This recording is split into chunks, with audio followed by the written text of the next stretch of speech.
Bom dia a todos, bom dia a todas, bom dia para você que nos assiste pela Pop TV em Sobradinho e Porto Alegre ou nos escuta pela Cultural FM em Santa Catarina e no Rio Grande do Sul. Sejam todos muito bem-vindos e bem-vindas a mais um ICL Mercado Investimentos.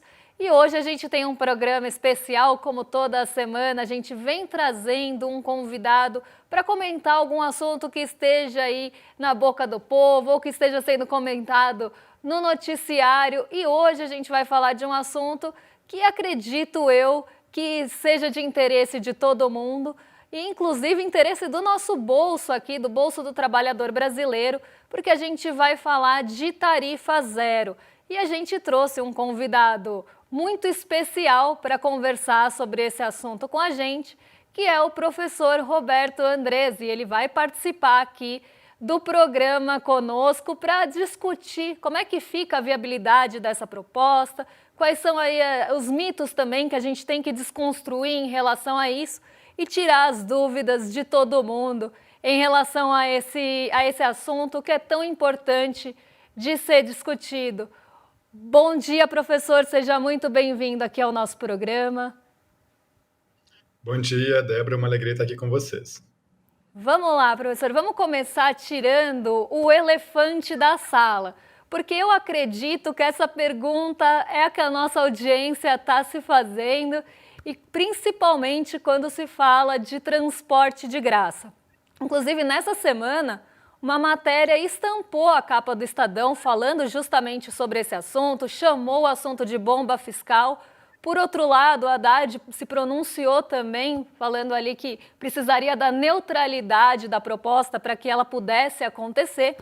E o estudo de vocês mostra que é possível zerar a tarifa, inclusive nas grandes cidades, sem criar novos impostos, sem tirar dinheiro da saúde ou da educação. E o segredo estaria ali em reformar o Vale Transporte e meio que trazer um modelo que já é utilizado fora, utilizado na França, por exemplo, desde os anos 70. Então explica para a gente como é que essa troca funciona e por que ela seria vantajosa até para o pequeno empresário que hoje sofre pagando ali o Vale Transporte do funcionário. Perfeito. Vocês estão me vendo aí, né? O que acontece na situação do Vale Transporte brasileiro é que é uma lei que se inspirou nesse modelo francês, mas ela acabou, por várias razões, ficando mal desenhada. O que o Vale Transporte tem alguns, né, erros de desenho da lei.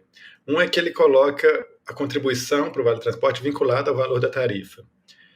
Parece lógico, mas na verdade é ilógico porque a gente está pensando numa contribuição das pessoas jurídicas para o transporte público. E aí você acaba penalizando os municípios que praticam uma tarifa baixa.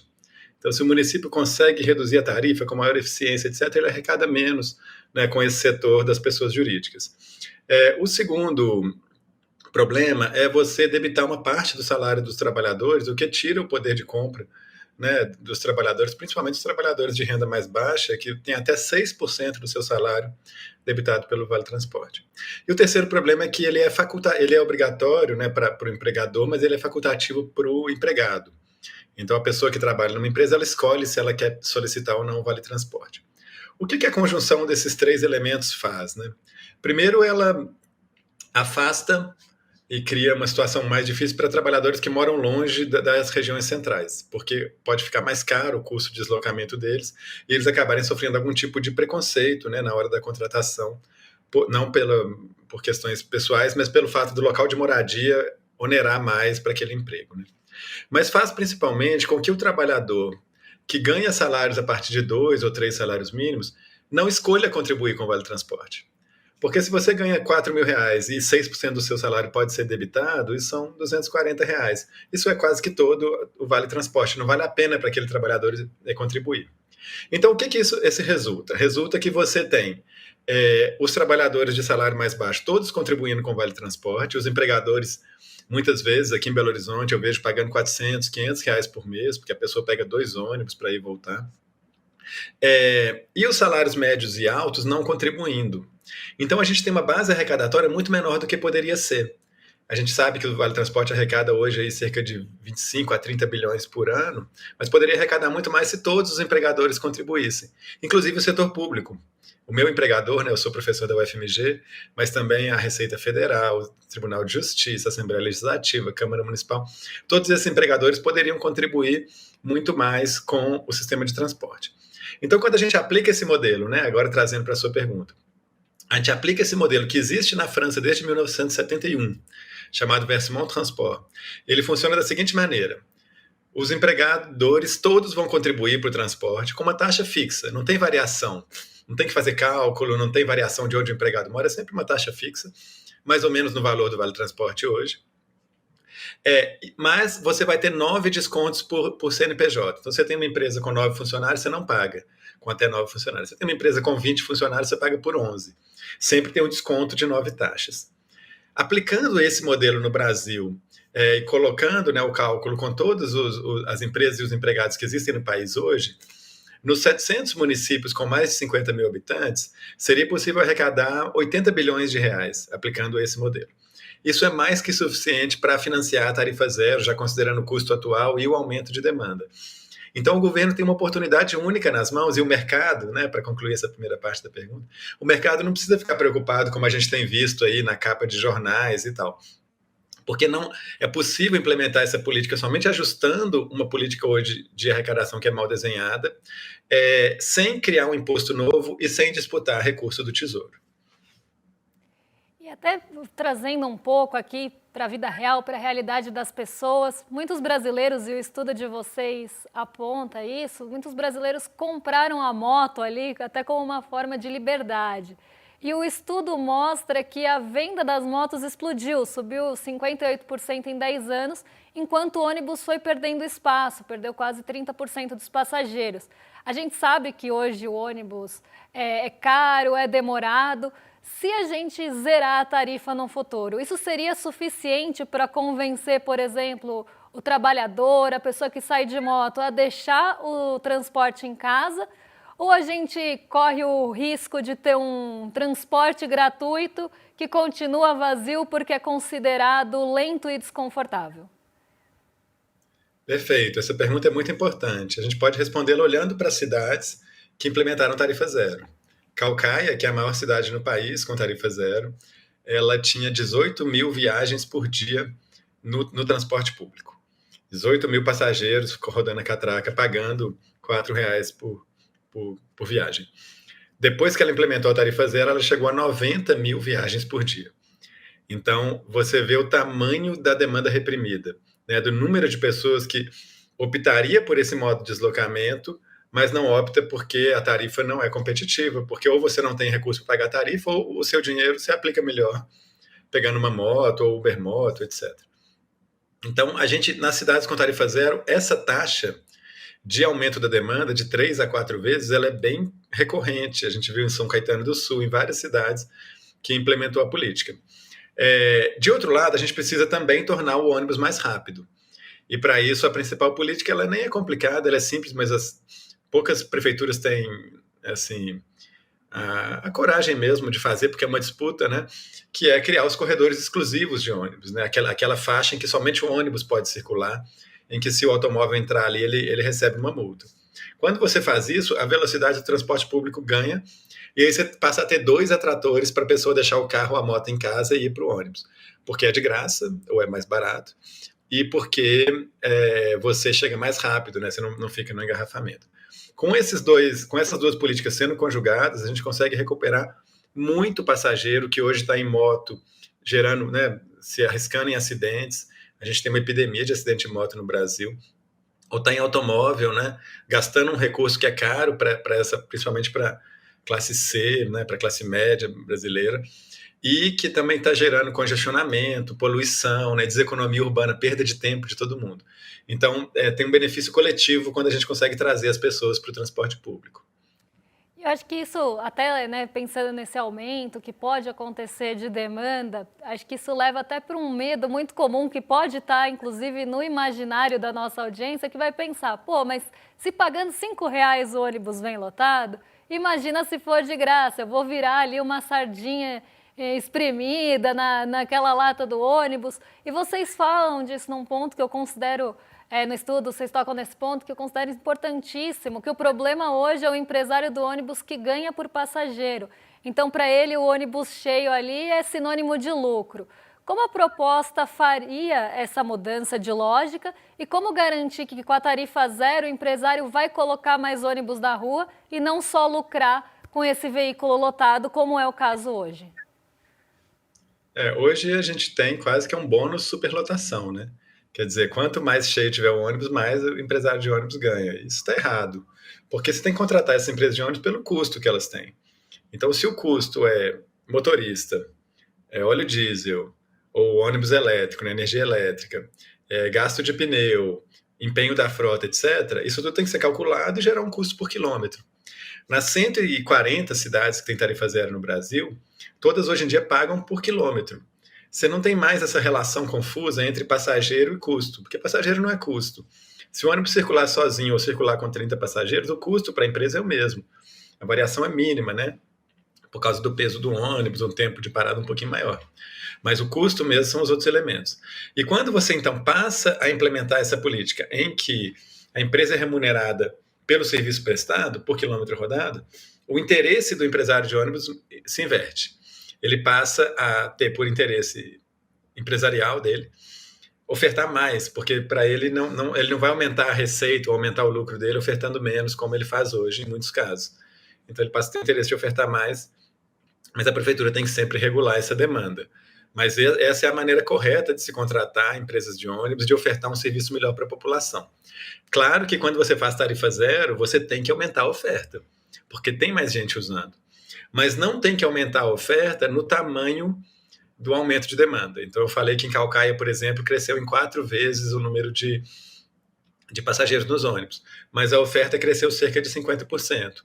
Por quê? Porque a maioria das pessoas passa a usar o transporte público no horário de entrepico, às 10 da manhã, 11, 9, às 3, 4, 5 da tarde, antes dos horários de pico. Porque essas pessoas, em geral, são pessoas que estão fora do regime CLT, que têm essa possibilidade, que se deslocam pela cidade para trabalhar com trabalho informal, como prestadoras de serviço, ou para resolver um problema, uma questão burocrática, ou ir a um posto de saúde, ir a um hospital, levar um filho na escola. Várias situações que você consegue circular fora do horário de pico. Então, o que a gente vê nas cidades com tarifa zero é que naquele horário que o ônibus circulava vazio, que ele estava assim 10 da manhã, você olha pela janela, vê um ônibus com ninguém, ele está cheio. Então, você tem um aproveitamento melhor daquele recurso que está sendo oferecido para a sociedade. E voltando um pouquinho na matéria que acabou estampando a capa do Estadão, a matéria chamou a atenção para uma guerra dos números, falando que a Confederação Nacional dos Municípios fala em 200 bilhões para custear a gratuidade, a NTU, que representa as empresas de ônibus, fala em 90 bilhões e o estudo da UNB aponta 80 bi. Existe uma diferença aí, se a gente pegar esses 3 números, de 100 bilhões entre o que os municípios falam e o que foi calculado. Essa diferença gigantesca é gordura, ineficiência ou é o preço daquela famosa caixa preta do transporte? O estudo aponta que falta transparência e auditoria nos dados da empresa, das empresas no geral, né? Então, hoje, o poder público sabe de verdade quanto custa rodar um ônibus no Brasil? Ou o governo está refém do que se chama ali de máfia dos transportes, que acaba inflando o número, tenta lucrar mais ou até barrar essas mudanças, inviabilizar as mudanças? Perfeito. É um setor que historicamente foi muito mal formado, né? Ele foi formado durante a ditadura e com grande protagonismo das empresas privadas e com pouca regulação municipal. Então a gente carrega ainda o resultado, né, desse histórico de formação de um setor pensado como quase que um nicho de mercado entregue ao setor privado com baixa regulação. Então a gente precisa sim de melhorar nosso sistema de transparência, de dados. Isso está às mãos do governo federal.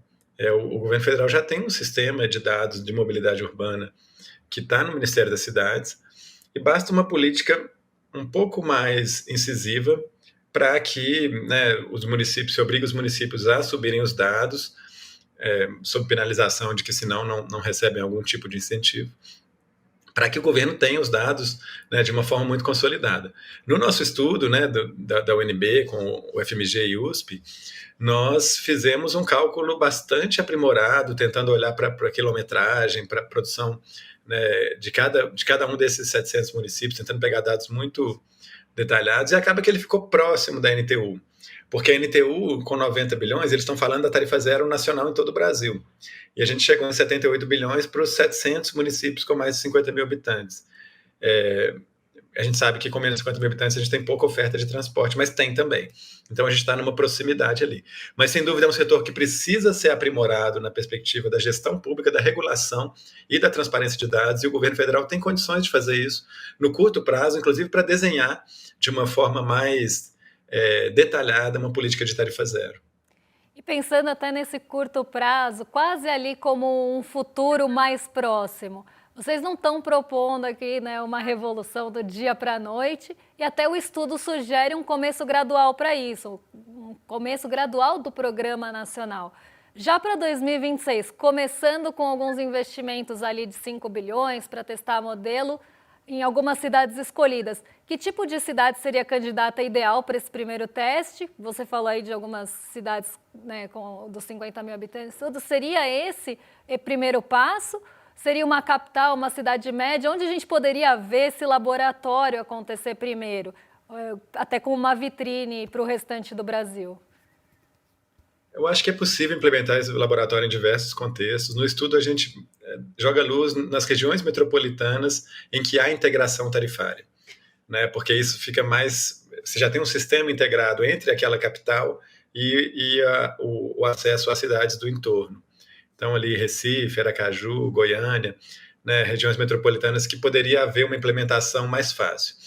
Mas é possível você trabalhar com cidades médias. Vamos pensar, Juiz de Fora é uma cidade que a prefeita apresentou o projeto de tarifa zero e está na Câmara de Vereadores, quer dizer, esse debate já está acontecendo.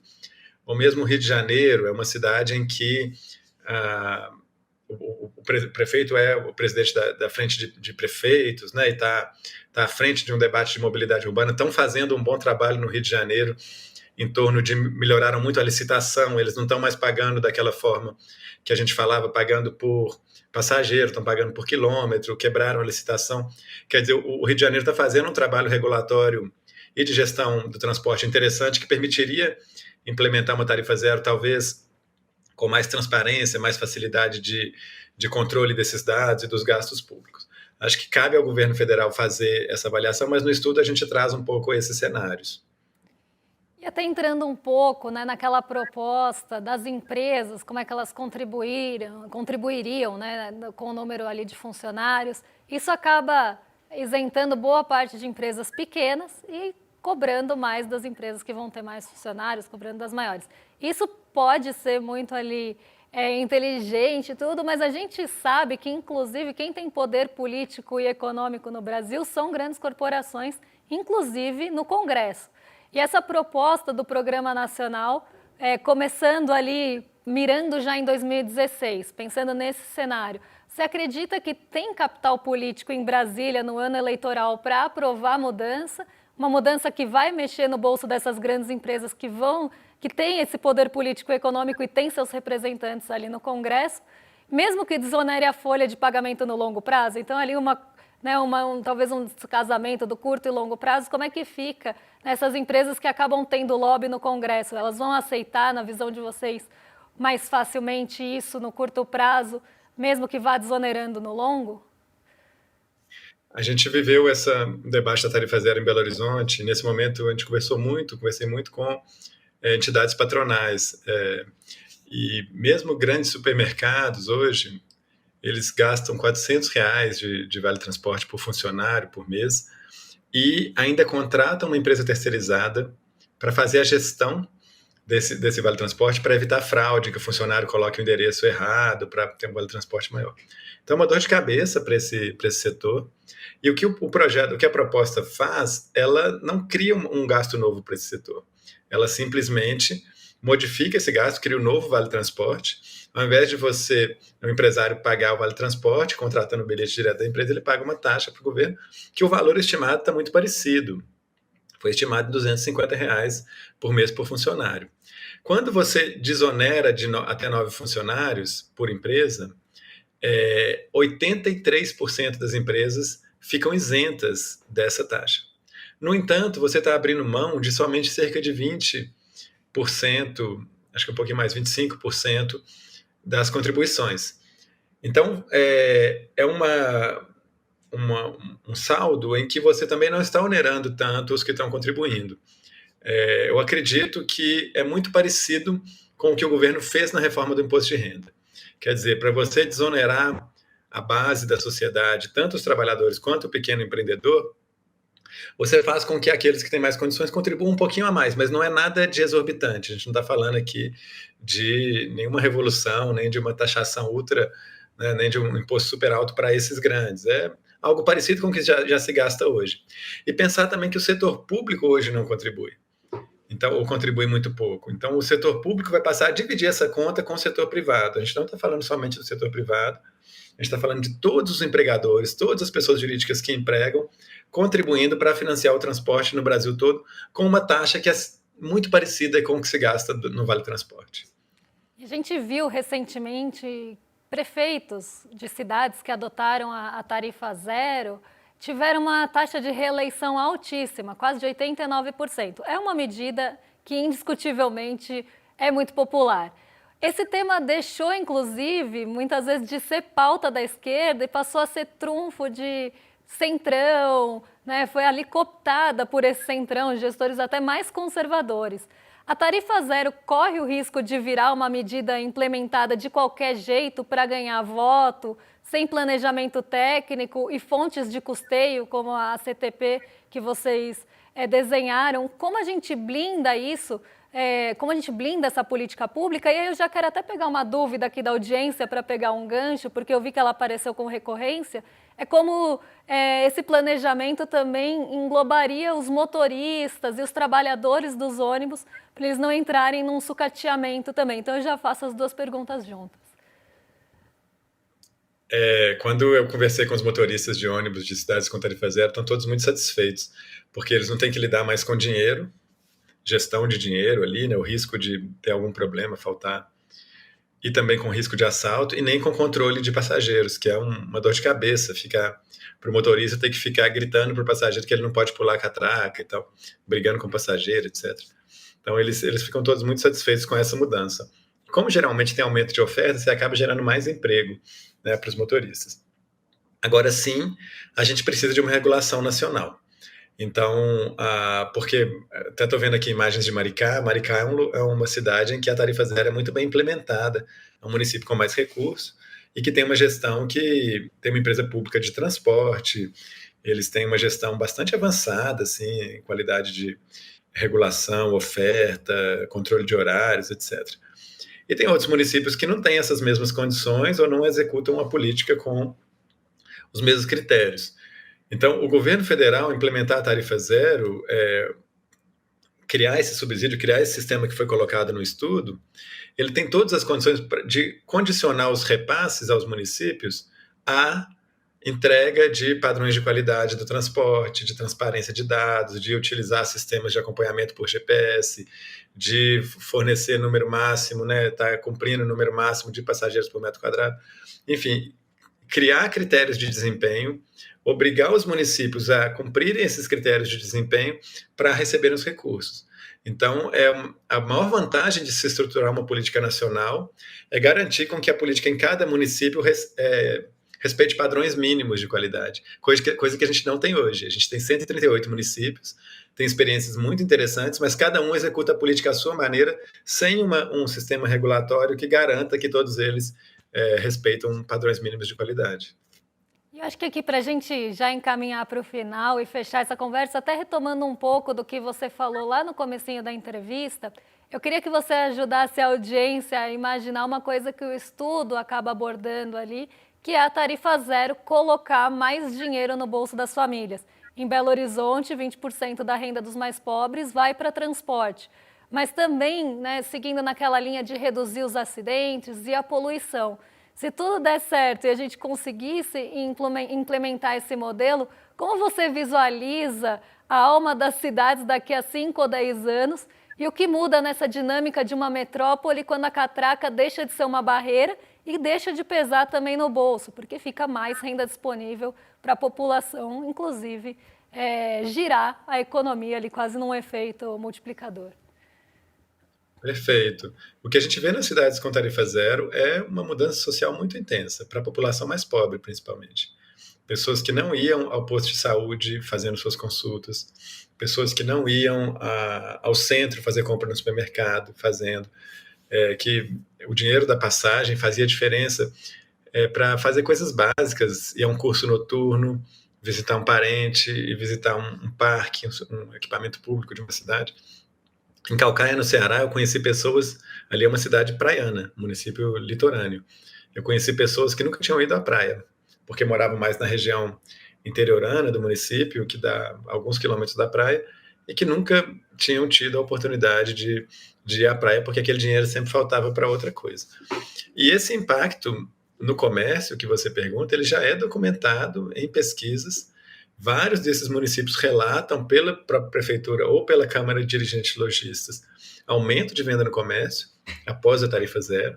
E um estudo da FGV, que comparou 52 municípios que implementaram tarifa zero até 2022, com 2.700 que ainda cobram passagem de ônibus no Brasil, mostrou que os municípios que implementaram tarifa zero tiveram 3% de aumento de empregos, 7% de aumento de empresas e 4% de redução de emissões. Então, a gente está falando de um estudo muito concreto, comparando muitos municípios, utilizando essas metodologias econômicas, né, da econometria, muito sofisticadas ali, que chegou a essa conclusão que, devido à tarifa zero, esse impulso na atividade econômica foi tão significativo. A tarifa zero, ela é um libertador da vida cotidiana e ela aponta para um futuro em que as pessoas tenham oportunidades mínimas de acesso ao território igualadas, a pessoa poder procurar emprego, a pessoa poder ir à consulta de saúde. A gente tem falta de consulta de saúde, assim, ausência. A fila do SUS é grande, a pessoa está lá na fila, espera um tempão, depois ela não vai fazer a consulta, porque ela teria que pagar a passagem. Né? Ela deixa de fazer um curso, ela deixa de se qualificar. Então, a tarifa zero é um pouco o básico para você permitir que a igualdade de oportunidades na sociedade e que as pessoas possam circular mais, consumir mais, se desenvolver mais, aconteça. Professor, muito obrigada. Eu quero agradecer a sua participação aqui com a gente. Infelizmente, o programa está chegando ao final e quero convidar você a deixar últimas palavras para a nossa audiência, um recado, caso queira. A gente está entregando, né, entregamos para o governo federal esse estudo, para a Secretaria da Presidência da República, para o Ministério da Fazenda. Sabemos que o estudo vai chegar na Presidência da República e não acreditem na Faria Lima e nos grandes jornais quando eles disserem que é impossível e tal. Aqui a gente tem um estudo muito sério que está mostrando para o governo, agora está nas mãos do ministro Fernando Haddad, dar os próximos passos para essa política. Professor, muito obrigado, foi um prazer ter você aqui com a gente. E agora eu quero convidar vocês para a nossa aula que vai acontecer no dia 14 de dezembro, às 8 horas da noite, que é a aula inaugural da nossa segunda turma de pós-graduação, o Repensando o Brasil, que vai ali trazer aspectos da sociedade, da política e da história.